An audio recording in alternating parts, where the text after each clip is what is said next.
Welcome to the Workplace Podcast in association with Dynamic Partners. We've got an incredible guest today, and we're really excited for the insights and ideas they'll be sharing. There are so many practical learnings from this conversation that will make a difference to you, your team, or your organization. Whether you're navigating leadership challenges, building high-performing teams, or driving organizational change, today's episode has something valuable for you. If your organisation is interested in exploring this topic further or would benefit from a workshop, feel free to get in touch via our website, dynamicpartners.ie. Now, let's start the conversation. Today's guest is Morra Aarons-Mele. Morra is a speaker, coach, strategist, and author who helps leaders build strength by tuning into their inner lives. An anxious achiever herself, Morra knows that taking your mental and emotional health seriously is a leadership strength. Her ongoing work has been recognized by Mental Health America with their Media Award in 2023. She is a LinkedIn Top 10 voice in mental health and was shortlisted for the Thinkers 50 2023 Distinguished Achievement in Leadership Award. Her consulting clients include Fortune 500 companies, startups, and U.S. government agencies, and she also teaches executive education at the Harvard Kennedy School. In her decades-long career, she has helped the world's largest organizations change minds and behaviors. Alongside speaking, coaching, and consulting, Morra hosts a top 10 management podcast, The Anxious Achiever, for LinkedIn Presents. This podcast is a Webby Awards honoree and a Best Commute Signal Award winner. Welcome to the Workplace Podcast. Today's topic is tapping into the potential of neurostrengths. And joining me again is Morra Aarons-Mele. Morra, welcome to the Workplace Podcast. Thanks, William. It's so good to see you. So last time we met at Thinkers 50, it was so nice because I got to get my picture taken with you. So a big shout out to Amy Gallo, who introduced us in person. And also, actually, recent podcast guest Muriel Wilkins for taking the picture along with Francis Fry and Anne Morris. So it was really good because I got to get you to sign this book. And what I remember about that is when I got home after you signing my book in person, you said, "William, did you really read this?" I laughed so loud there. So I forgot to tell you that. Oh, God, that made my day. It really made my day. Thank you so much. And what I remembered most about Thinkers 50 in our interactions was you were always that friendly face for in between sessions I could chat to. What I really liked was you had that presence to do that self-care. And I really felt like you're a role model for me to actually, you know what, give yourself permission just to take a breather. If I'm honest, I was kind of going, oh, I should do more of that, and and you were just talking about, I'm just taking a bit of time out. And I was just going, that is brilliant. Why did I not think of this? But you had the presence Oh, of mind man. to do it. I find those events very overwhelming and, full of, for me, just imposter feelings and anxiety. Even though I have a good time, it's this weird dichotomy. But I think what I realized a few years ago was everybody feels a bit anxious at those things, Yeah. and that's okay. Yeah. And that's where this book has come from, The Anxious Achiever, which is so good, and a top charting podcast to go along with it. So this is our second episode. So if people are interested more about that book and the topic itself, The Anxious Achiever, definitely check that out. So when I was reading your research here on neurostrengths, we have a common mission to make work better for everyone. And really, your focus, especially, is for those who don't fit the mold, isn't it? Yeah, it always has been. It Yeah. always has been. I didn't have as much language for it when I first started this almost 20 years ago, Mm. but I kept saying, "Why doesn't work work?" I think that that's been my mission, and as the field has evolved and I've now had the language for it, which I now understand is that a lot of us just have different brains. I mean, we all have different brains, we're all diverse. it's been kind of an amazing journey, not just for me, I think for many people who do this Yeah. work. And in your report, then you were asking different business professionals, whether it was ADHD, anxiety, depression, ASD, Mhm. AUDHD, which I'm not even sure what that is, bipolar, different learning differences, or even brain differences. And I like the way that you've framed this in a positive frame rather than kind of something that is kind of going maybe a bit more negative or minimizing of people and what they actually bring, is in you focus on the entirety of the person rather than a little difference, isn't it? Oh, yeah. I mean, I think what I've learned, I've interviewed almost 1,000 people at this point, Mm, is that A, we all have a story. mm, We all have a story. We show up at work and we try to be professional and we try to put our best foot forward and yeah, act like we're happy and we laugh at each other's jokes, you know, and we all have a story. We're all camouflaging to some extent, right? mm, Which is good. We have to get along and to yeah, get things done. yeah, And so we're all camouflaging, which just means that we are trying to fit in, right? To meet mm, the norms. And for some people, that's harder, right? Because we are neurodivergent, we think differently, we act different, right? We present differently. Our communication skills and needs are different. Our sensory needs are different. I interviewed a woman a couple days ago who's a chief marketing officer at a really impressive big tech company, and she has ADHD, which is autism ADHD. AUDHD, and she said, I often wear sunglasses in the office because the fluorescent lights really, really are hard for me. They give me migraines. I can't think well. And she's like, at first my team thought it was weird, and it is a little bit unusual, but now they're used to it, right? So yeah. we we all try to fit in, but sometimes we need what we need to do a good job. And that's great. And I think that you and I both want to get to a place where people get what they need at work so they can be awesome. And then you were saying in the research, you have it framed as neuro strengths, and you talk about yourself where your mission comes from that first trying to understand your own tricky brain with your own journey, and then it was obviously trying to help others. So you were able to come at it from a different lens. So there's a duality to it where there's superpowers and then there's challenges, isn't there? Yes. And the anxious achievers, I think, a very similar framework Mm, of, you know, and this isn't just me, although they say all research is me search. But again, yeah, having interviewed, having done so much qualitative research and quantitative research, yeah, people who have lifelong anxiety, it is a double-edged sword. yeah, We hate it. It drains us. It's hard. It makes our lives challenging, our relationships, but we kind of credit it a lot yeah, for where we are. And I think that what I found during neurostrengths, which is the topic of my next book, is that many people who have different brains, whether they have a diagnosis of ADHD or mm, they're on the autism spectrum or they have a learning difference like dyslexia or they have yeah, a mental illness, yeah, um, they have gifts. A lot of mm, them. They have huge gifts, and the data backs this up. Um, but they also have real challenges. And one of the chapters in my upcoming book is called Great at Your Craft, Bad at Your Job.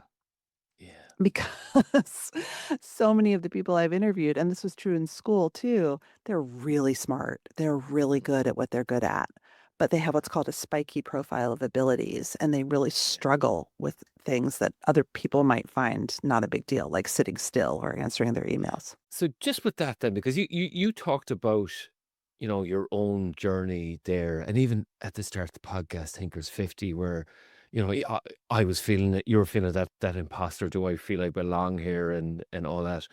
Um, and with that, like, what is the path forward for me if I'm listening in here and I'm struggling a little bit? Like, is it that I understand myself first and then I ask for accommodations at work, or what's my responsibility? And On the other side of the coin, then is there too much expected of the workplace there, and like, is there a balance to be struck then as well? Because there might be other people here that listening, kind of going, "There's a lot going on at work. I have to accommodate for this now," So there's Mhm. lots of different competing interests here.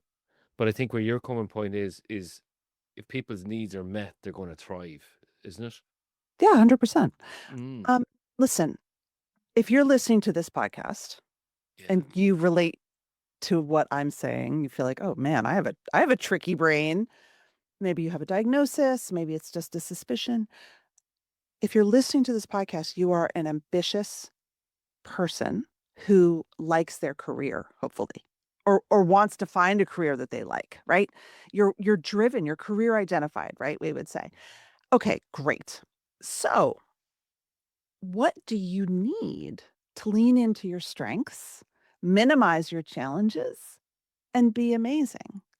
yeah, I would say, I mean, my prescription in my forthcoming book is pretty straightforward. And again, it's based on all the research, which is the first thing is you have to understand yourself. And this is true for all leadership.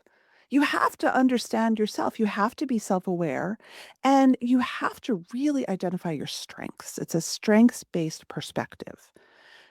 What am I uniquely great at? Great. Now, what's challenging for me? Where do I constantly run into roadblocks? Are there patterns, right? Do I sabotage myself? Are there certain things at work that I just constantly bump up against? One of the things we know from the research is that people who are neurodivergent are underpromoted, often underemployed, and the structure of work, which is about so much more than what we actually do for a living, let's be honest. It's about politics. It's about navigating tricky situations. It's about power differences. It's about so much what I call the work beneath the work. They struggle with that. Understand that. And then think about what is the calculus of how I can play more to my strengths and minimize my challenges. In this work environment, it is very challenging to disclose a disability. I'm just going to be honest about that. Now, maybe it's different in Europe, but I'm in the US. We all know what's happening in the US right now. It's not a great place to be different.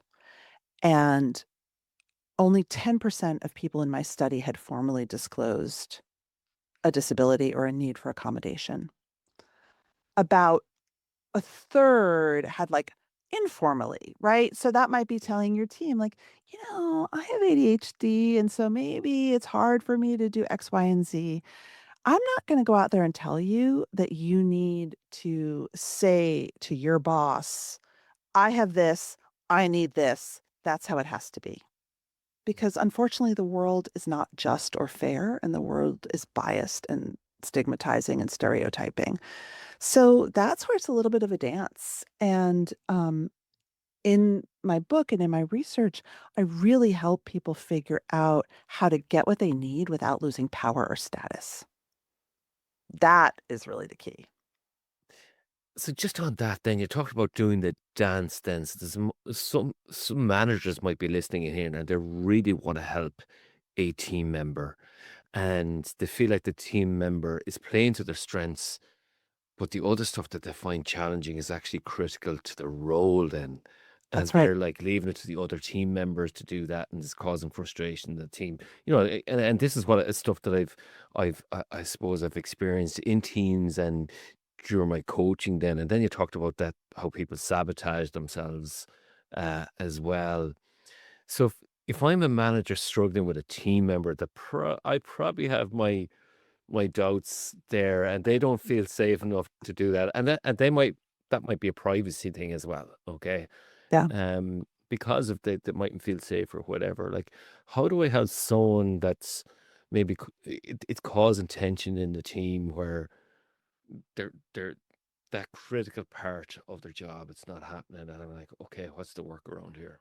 I mean, we all run into this. I hear this all the time, right? And I hear it from both sides. I hear it from a manager who's stretched thin, who's frustrated, who just they don't have enough resources themselves. And so spending so much time on a team member who they feel just isn't doing their job doesn't feel fair or good.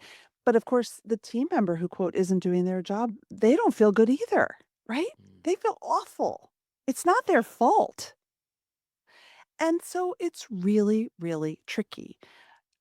The only way forward is through honest conversation and trying to figure out if there's a workaround, if there's a fit, if they're in the wrong role. I mean, I think a piece of it is that a lot of us, and I speak my own story as an example, really struggle in traditional hierarchical corporate structures. Mm. I could not last in a traditional corporate structure. I call it my TAM, my need for time management, the way that I experience time during the workday did not fit with corporate structures. I don't like to be told where I'm going to be. I have high agency needs and I like to work when I work. I'm not defending it. This is my brain. It's how I am. I tried.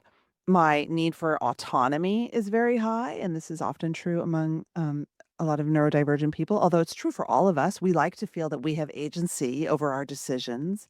My attentional needs are different. E.g., I struggle to pay attention to some things that other people seem to be able to pay attention to. And my motivation is different. What motivates me is different than many neurotypical people.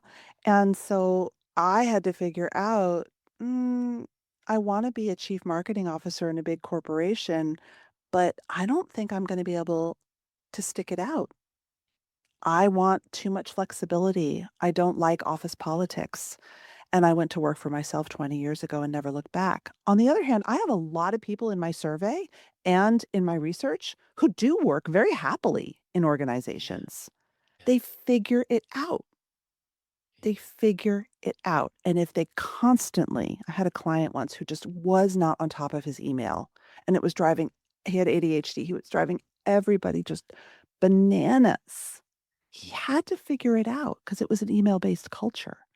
It's a bit of a give and take where both sides have to be understanding, but honestly, I feel like most managerial relationships are like that. Yeah. I mean, there's no perfect employee. Having been a manager, I mean, you can speak to this too. Yeah. And the manager yourself, you're not perfect.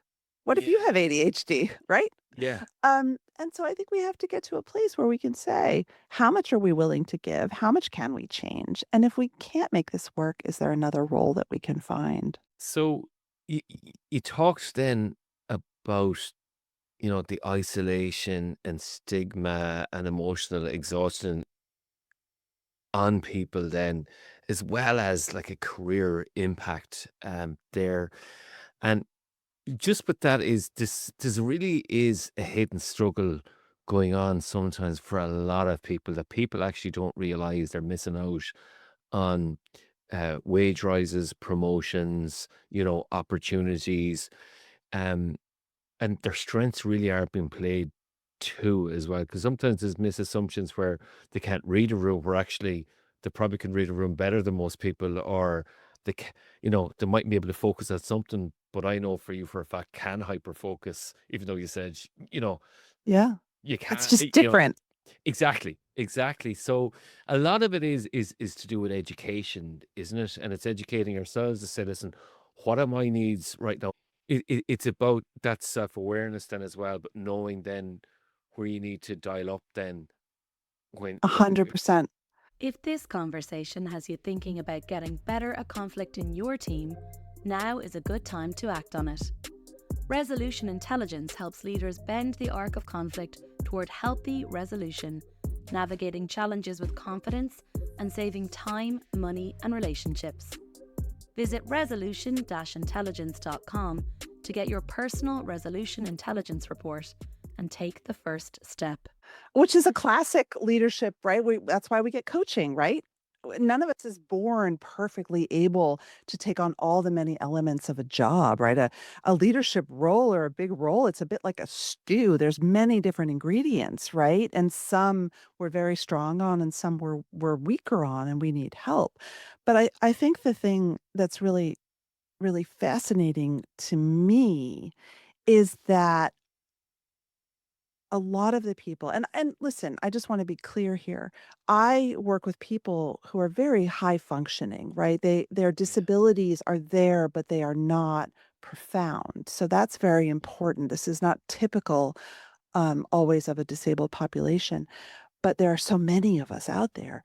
It's that they are exhausted. They have lived a life of criticism, of self-doubt. They probably got yelled at in school. I know I got yelled at in school. Mm. They probably feel a bit of shame, right? They wonder why they can't fit in. They wonder why what's so easy for other people is so hard for them. And on the other side of the coin, and this isn't what we talk about in public, but I want to talk about it, is that many of the people that I work with are what's called twice exceptional. They are Yeah. extremely cognitively gifted. They are super Yeah. smart and they have incredible skills. So they have this weird situation of struggling in some areas, like acting the right way during a meeting, right? Not blurting out what they think, guilty, or struggling with their emails. And yet they're so friggin' smart. They're so creative. They're so innovative. They're four Yeah. steps ahead of everyone the whole time. And so they live Yeah. this life of like, and I've heard this quote over and over again. I'm so much smarter and better at my job than John. Why did Yeah. John get promoted and I didn't? It sucks. And there's something about really getting to know people because I'm thinking about my interactions with you, right? Because Hmm. when I was reading your body language, I was going to go and I hope you're comfortable and stuff like that. Because I've read your book, right? So I know what's going on. I kind of feel like I know you a lot already and your podcast and all that. Um, but if I had not known you, I might have come away thinking differently. And I think there's something about there really knowing someone on your team and really getting to understand your team member there that the way that we work now at the moment where it's hybrid and it can somewhat be transactional, get your work done there, that we don't spend enough time on actually getting to know each other. Then like Yeah. not everybody has a book and a podcast that we get to know them, you know. Um and uh, what are your thoughts on that then? Because there's something about that then as well. There's a team focus, but then I'm going to go into an organization lens later on. But just on the team lens, can you speak to that a little bit then of really Yeah. understanding each other? I mean, I think when I think about the best teams that I've ever worked with, they really do understand each other. And the best teams actually sort of have even a shorthand of how they communicate, right? Mm. And they embrace each other's quirks. They embrace each other's strengths and differences, right? They might say, "Oh, William, you're so good at editing. Can I send you this report? Because I'm not the best at Yeah, like catching." So we do that in natural human interaction if we feel safe, if we feel the psychological yeah, safety to be ourselves. And I think that that's at the end of the day what it comes back to. And so I actually think that most good teams where they do feel that people have their backs, yeah, their leader has their back, mm, they feel that comfort. I mean, that's yeah, been my experience.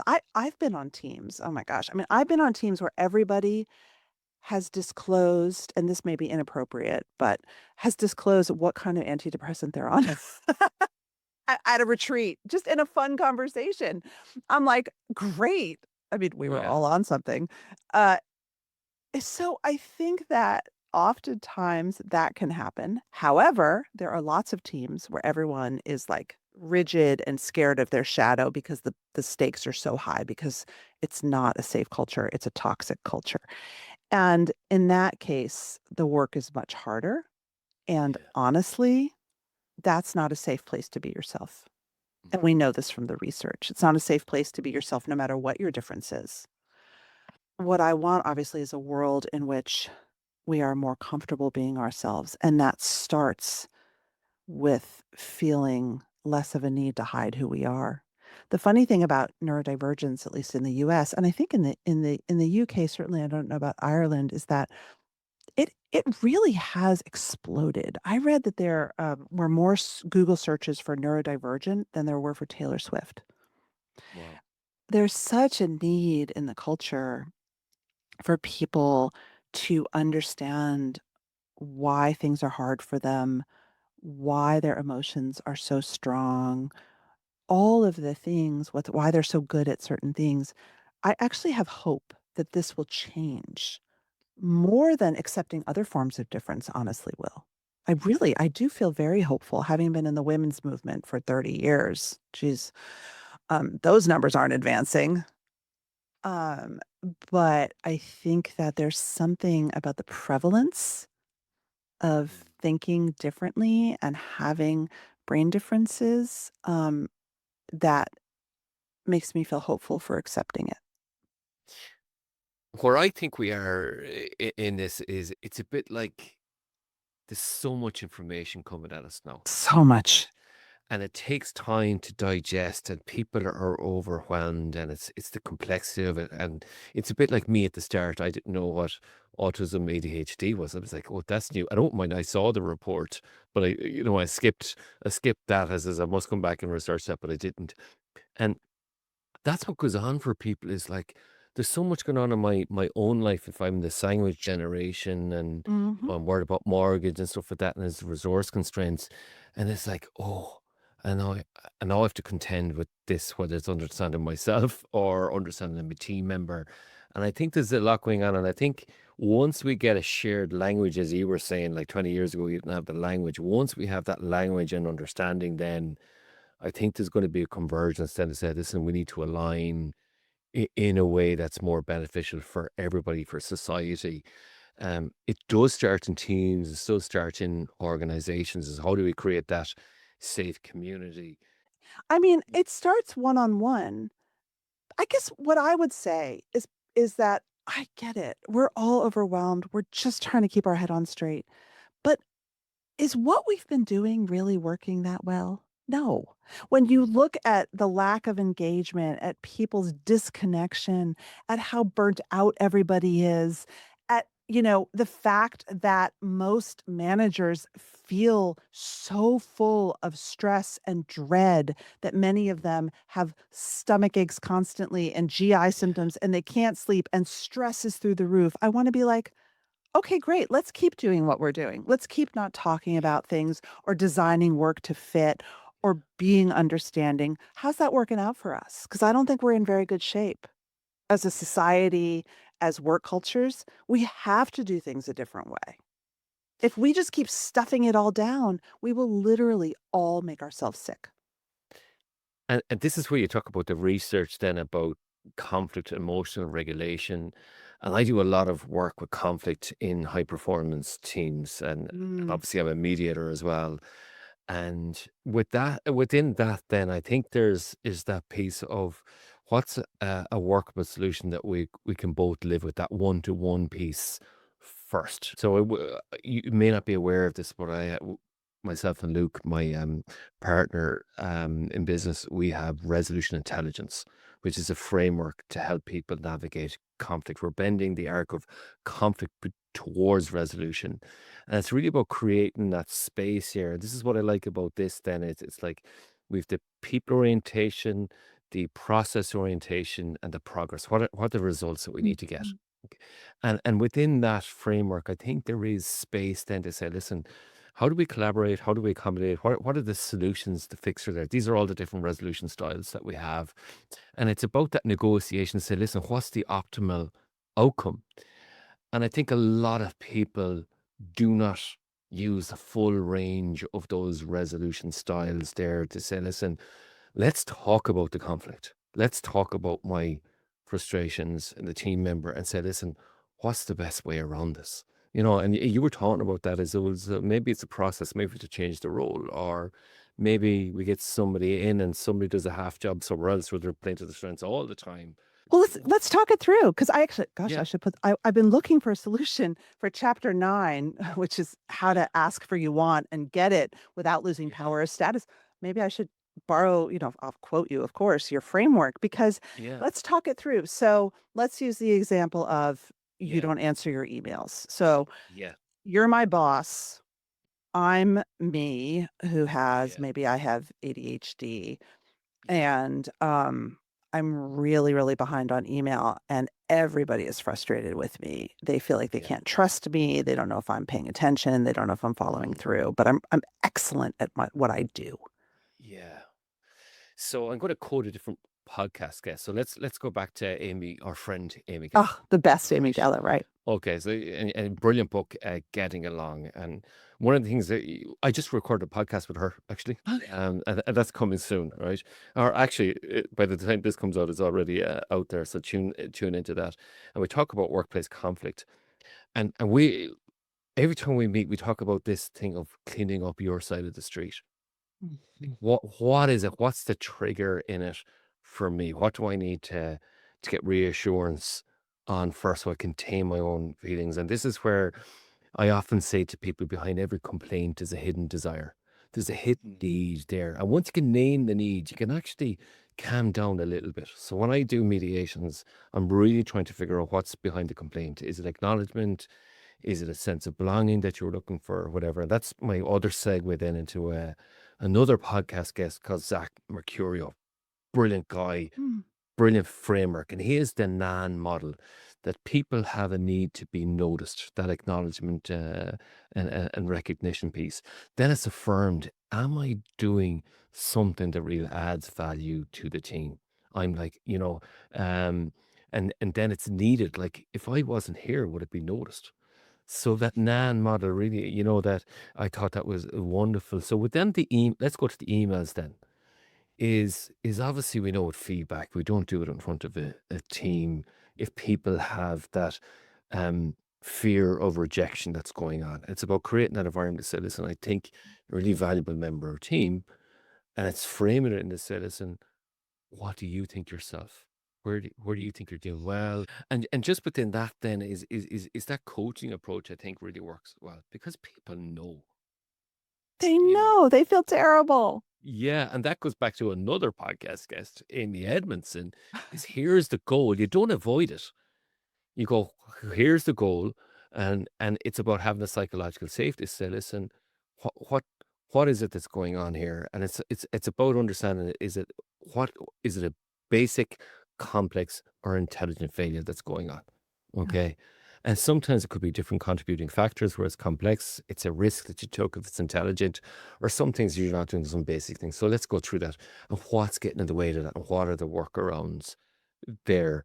And then I think if it's within a team environment, then it's actually having a conversation with the other person to help them have the Mhm. conversation with the team, whether it's one on one or as a group or whatever. That's kind of my take on it. I love Yeah. that because I think what often unfortunately does happen is he can't do the job. I'm done. And what I think you're asking and what you're saying in your model is we want to get to a mutually satisfactory agreement, right? And so, but that takes a lot of, I don't know what's the word. Does it take maturity? Does it take thoughtfulness, self-awareness, time? It takes time. Yeah, and I think there's an emotional and mental energy to it as well. Like, if That's not in a right. good space, that's where that self-care comes in. And then something else Amy Gallo said is you're stealing yourself of an opportunity to improve things. And look at all this, like that's that negative piece is eating away at your positive energy all the time. You're talking about that emotional bank. It's really important that you go into that with that self-care, that you're ready to meet that person as a whole person rather than seeing them as damage. And I think that's why I like this frame of neurostrength Mm. is we're seeing people for who they are. What I like about your book, then as well, and this will go back to the other episode that we did, is you talk about your upbringing, and you might have said, like, someone shouting at you, or I think what I remember from that, I think it was 2 years ago we did it, but it stood out in my head is like, that pressure of being, if your parents had a party, you had to entertain the guests. Is that correct? Yes. Oh my That God. is Again. that has Yes. stood out in my head, Oh my but it God. but I think we blame some people blame too much on the neurostrength when actually there's emotional thing going on as well. Oh, That it's 100%. it's both and I think that's where I was coming to earlier on about how do we take responsibility. I think there's a bit of well, maybe there's more on here, and that's where it's like you need to take on, I suppose, responsibility to go, what else is going on here? It's that sense of curiosity, and that's what my co-partner in and co-creator of Resolution Intelligence and the Resolution Styles, Luke Monahan, says is that disposition of curiosity. But sometimes we like to shine the light on someone else rather than shine it on me. And actually, that's where resolution comes from. Like I'm looking at you through a resolution of a screen monitor, and I like to play on light then as well, and Oh, yeah. actually the colors of resolution intelligence is a bit like, the pixel of a screen. Mhm. It's red, green, blue. Yeah. That's what we have as our colors, that we need to see things through different lenses. And The RGB. But that's the skill of perspective taking, this is it. which is the life skill. And that's what we're coming to with resolution intelligence then is how do we look at ourselves in a light that go, there's more to me than just my neurostrength. There's everything else that has shaped me, my culture, my identity, my upbringing. And that's the best thing about your book, is it shines a light on that. So I think that's what you've done really well. Listen, if everybody could do what you just said, the world would be utopia, because we would have the self-understanding to show up as imperfect but self-actualized humans, Mm, right? Of, this is me. yeah, I'm trying to be the best I can, but mm, I'm not great at everything and I struggle. yeah, But that's okay. I love myself anyway. yeah. Tell me about you. Instead, what we get, and this is why I'm obsessed with anxiety, because anxiety is the layer beyond all this. Part of the reason why I, the boss, can't have a productive conversation with you about the emails is that maybe I have a kid with ADHD and I'm really anxious about that kid. Mm, Or maybe my performance review wasn't that great and I'm really anxious about my job. Or maybe I have to pay for college and it's $92,000 a year and I'm yeah. really worried. So that layer is everywhere and it gets in the way unless we can do what you just said, which is that Mm, this is my story. This is my stuff. mm. And I know it and I'm okay with it. If this conversation has you thinking about getting better at conflict in your team, now is a good time to act on it. Resolution Intelligence helps leaders bend the arc of conflict toward healthy resolution, navigating challenges with confidence and saving time, money, and relationships. Visit resolution-intelligence.com to get your personal resolution intelligence report and take the first step.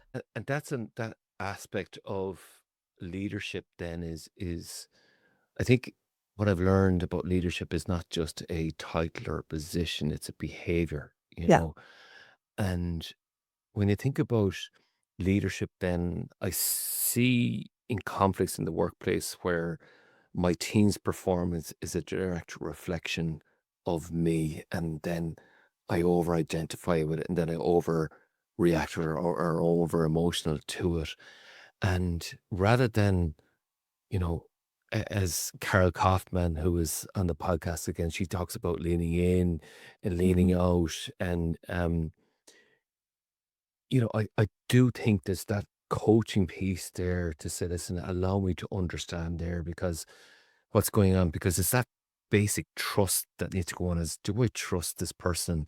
Yeah. Is it out to sabotage me? But here's the thing, I go back to is if I'm sabotaging myself from an emotional point of view, and I'm looking at through the lens of neurodiversity, that is not helpful for me as a person.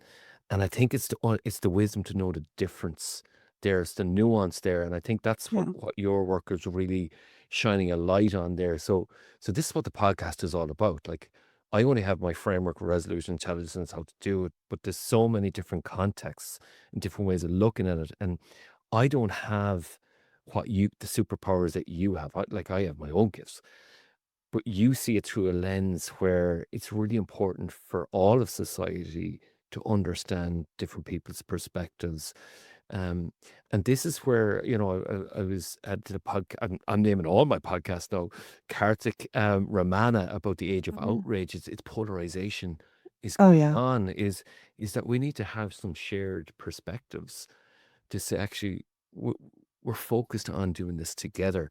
And this is where we need teams to do it first, then organizations, and then organizations become role models for other organizations, and then society. So for me, when I started out in this 15 or 16 years ago, was if you can create changes in teams and organizations, society is going to thrive as a result. And that's what really is my mission, to work workplaces better, because everything is better as a result then. We spend most of our time at work also. Like, Mm. and most of us are so unhappy. My favorite statistic is that your manager has more of an effect on your mental health than your spouse. Yeah. So, Yeah. I mean, 100%. I just coming back to what I said about how everyone has a story. I Yeah. don't believe that we should all, I mean, I am American. I'm very woo-woo. I go to retreats where I cry and get in touch with past souls. Like, personally, I love that stuff. I'm not saying that we should all show up at work and be like, tell me about your childhood. Yeah. We can, Yeah. but I think that there has to be a basic compassion for each other, that nobody shows up at work a blank slate. Yeah. We all have stuff. Yeah. That stuff makes us awesome, and that stuff can make us a real pain in the butt. And we just got to have some compassion for it. And then be able to talk, like you say, about it like adults and Yeah. navigate conflict skillfully. These are very, very hard skills, though. And it's really about taking that responsibility as well, isn't it? On Hmm. ourselves, whether I'm a manager, but me as a person then as well. And I think that was my biggest wake up call. I got to, I think, 24, 25, and I says, I have to take more responsibility. I think we all do when you're I'm in your shocked. 20s. Yeah, we're all in our 20s there. But people are listening here for, okay, like, what are some of the things from a workplace point of view I could do more of? So this is the Workplace Podcast, and you've done some research here. Is there things that, if I'm a manager, I could do more of? Because there's part of me thinking that if I put in a workplace policy, and I know it's probably not flavor of the month right now in the US, Hmm. is there things that I can do that, you know, that is not one size fits all? Is there something that I can do within my team or something like that, where this is how we can help people thrive in my team? I'm so I'm very excited about the team level. I'll never forget Amy Edmonds had said to me, psychological safety is a team thing. Yeah, It happens on the team level. And to me, a team usually is a beautiful kind of semi-autonomous unit. yeah, And we all know that great teams are where it's at, right? Everyone in the company is like, why is that team so good? I want to be on that team. And often it's because they have their own ecosystem. And so what I find is that if you're the leader of a team or you're a member of the team who likes being on the team, wants to keep your job, you need, and Callie Yost is yeah. the queen of this. Read everything Callie's written. You need to figure out how to create high performance flexibility. The Mm. number one thing that people want, whether they are neurodivergent or neurotypical, they want the agency to manage their day, their workflow as much as possible, and their decisions as much as possible. And the strength that you have as a manager, unless, listen, if you're a shift director at a hospital and you need your surgeon there for 12 hours, different story.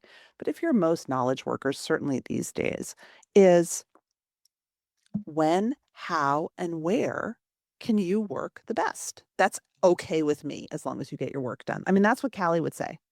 Yeah. I mean, that's kind of it. The other piece that's really important is clarity, clear expectations.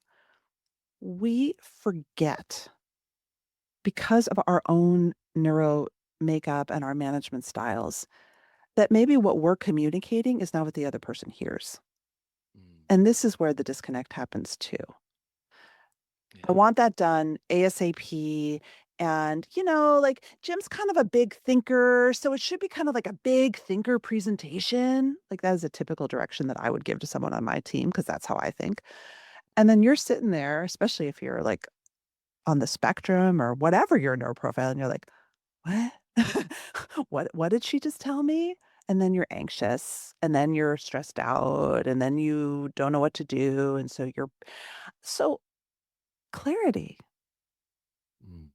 What do I actually mean? I interviewed an incredible leader, Kayvon Stassen, Dr. Kayvon Stassen, who's a world-renowned astrophysicist who runs a big lab at Vanderbilt University, and he also runs the Frisk Center on Autism.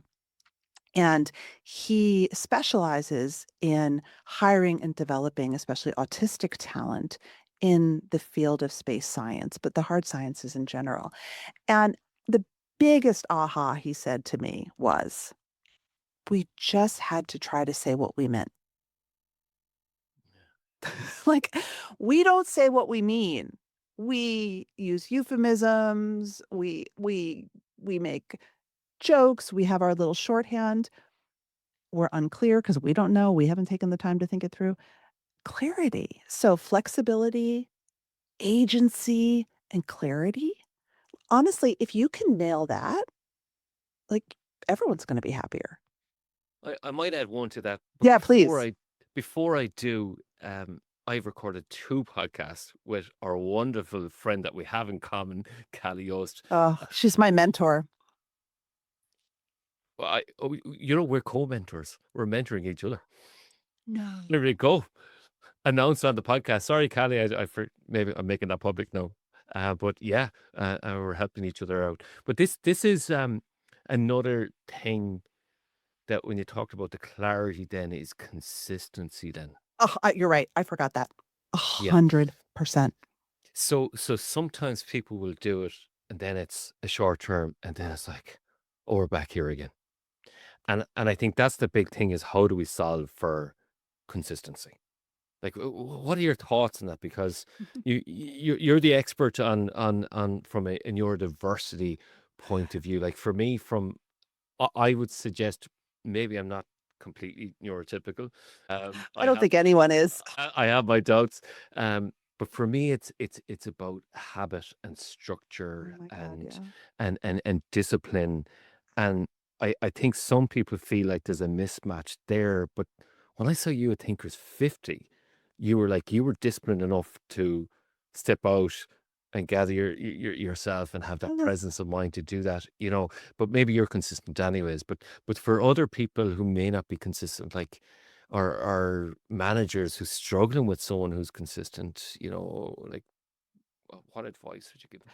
Well, I will say just in general, chaotic management is the number one or two complaint we often hear. Chaotic. Think about the impact of constant reorgs. As coaches, right? We hear, oh my God, we're going through our 6th reorg in 5 years. Nobody knows what the heck we're doing.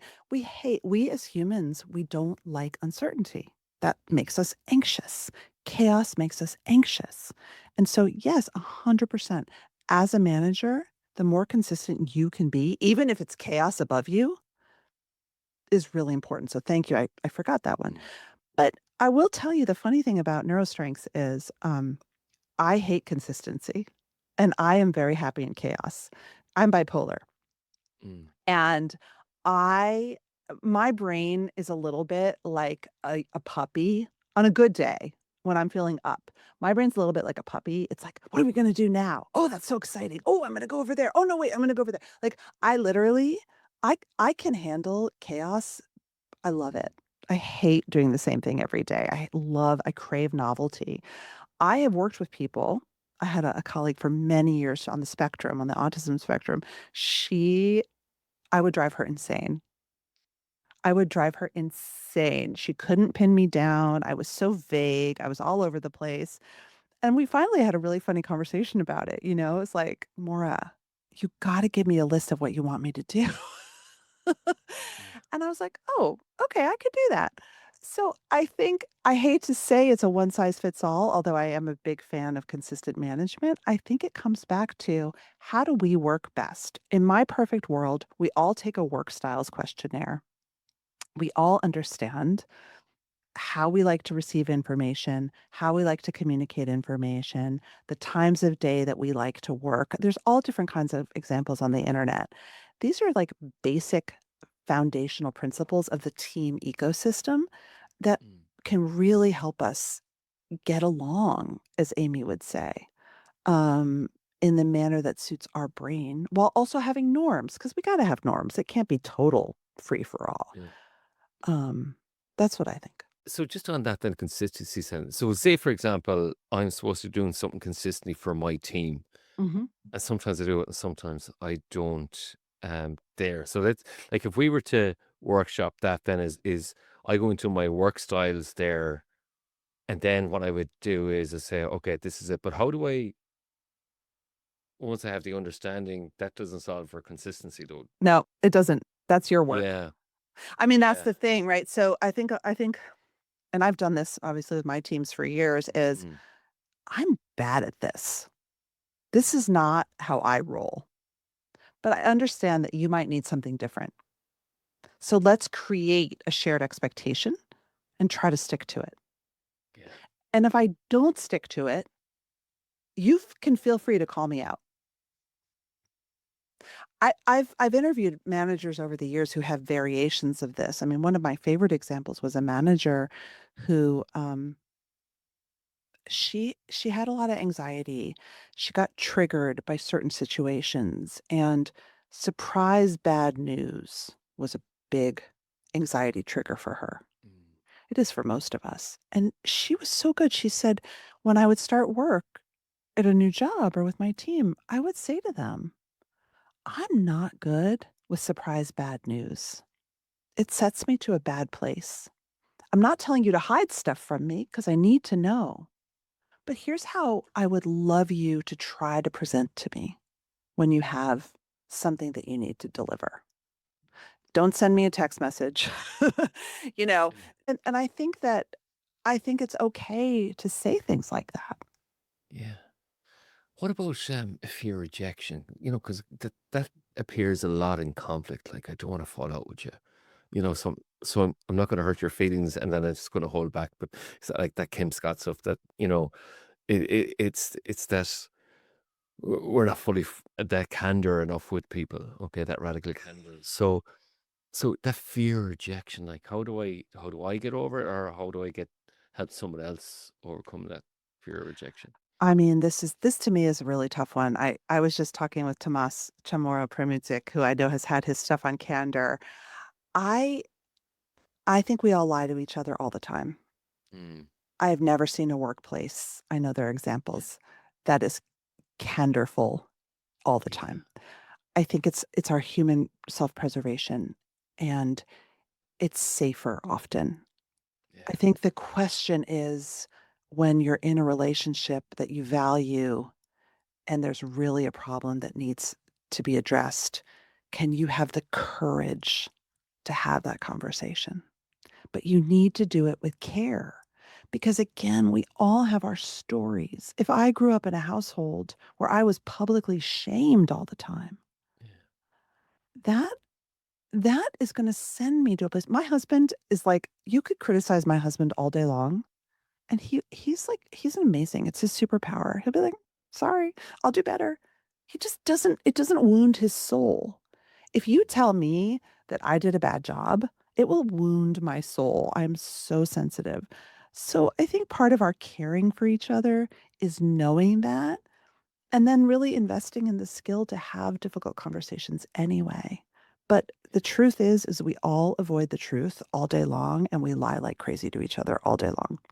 and that's actually a very good book, Tomas's book. Don't be He's also yourself. he's also a podcast guest, and what I like about it is we all mask, in some way because that's how society works. We all camouflage, we all mask. I mean, I think the masking camouflaging thing is interesting to me. It's like I just started learning about it a few years ago, but basically, you know, many people would say that camouflage is the more neutral term, right? Mm, just trying to fit in. Masking is when you deliberately hide a piece of yourself because it will be shamed or judged negatively. So it's a little bit more dangerous in a way. The stakes are higher. Um, but I do believe we all mask. Yeah. So my final question. Knowing what you know now about neurostrengths, and I love that reframe, what advice would you give your younger self? Oh God. um, I think that I have a really typical story in that I I think that I started out with so much potential. Mm. I had huge jobs when I was in my 20s. I was promoted very quickly to senior management.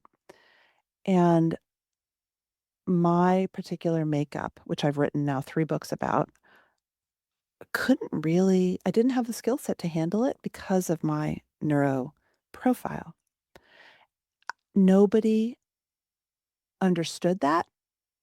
Nobody took me aside and said, "Maura, you've got a really big future. Let's work on this." Because it was kind of like the pre-mentoring era. I'm 50, so I'm 49. And I've always wondered if I had had someone who said to me, like, "We can do this together." Yeah. Would I not have left and started my own thing? Would I have had some, like, big title at a big company? I don't know. I'll never know. I've been an entrepreneur since 2006, very happy. Um, but I don't want other people's options to be limited in the way that mine were, because there's something about the workplace code that they don't feel tapped into. So is it about having neurostrength mentors within that, or is it people who are neurostrength aware, let's call it that as well? Because it might be, say for example, I have a child who has a neurostrength, and then because I'm more aware, or I have the language, or I know the challenges, then I'm able to mentor somebody else at work because of my personal experience. Is it or my own actual personal experience if I do have a neurostrength? Everyone in my family, all 5 of us, has a Yeah. profile. And the one thing I've learned is the mom/wife/shepherd of all of this, and myself included, Yeah. is that there's a need for advocacy. Yeah. There's a need to be a translator sometimes, Yeah. and there's a need for compassion. Mm. But surely that's the world we all want to live in, is where nobody doesn't get to do what they're meant to do just because of a dumb barrier like email. So this is all about creating a workplace that everybody has that sense of belonging, that everybody can thrive. Maura, thank you so much for Thanks. taking the time to chat to me today. It's been so great, and we have so many guests that we haven't and people that we have in common. I'm really looking forward to meeting you again in person at Thinkers 50. Me too. Thanks so much for listening to the Workplace Podcast in association with Dynamic Partners. We really appreciate you being part of the conversation. Want to start the conversation about leadership in your organization? At Dynamic Partners, we help leaders and teams build a culture of performance that drives real results. Visit dynamicpartners.ie to find out more about our workshops and coaching services, or email info@dynamicpartners.ie to start the conversation. We're ambitious for your leadership. Are you?